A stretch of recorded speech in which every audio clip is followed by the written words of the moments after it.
Qur'ana tabeçilik, Peyğəmbərə tabeçilikdən danışır. Atiullah və atiur Rasul. Allaha və onun Rasuluna tabi olun.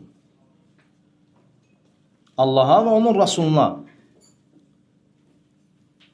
Allaha tabi olmaq, onun kitabına, Rasuluna tabi olmaq, onun sünnətinə tabi olmaqdır.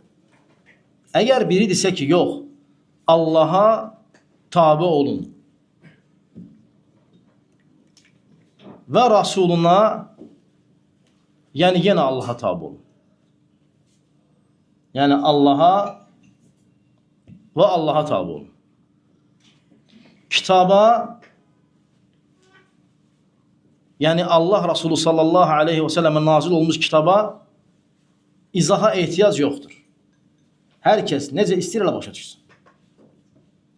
Ona görə ərəb dili alimləri icma ediblər ki, yəni lüğət alimləri icma ediblər ki, vav Allaha və Rasuluna bu ayrıcıdır.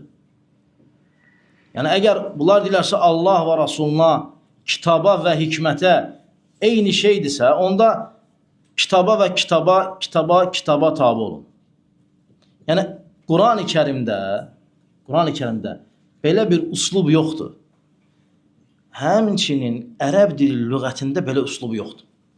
Onlar sünnəni inkar eləmək üçün deyirlər ki, orada vav və Allaha və Rasuluna, yəni Allaha və Allaha, kitaba və kitaba. Rasul elə kitabdır, kitab elə Rasuldur.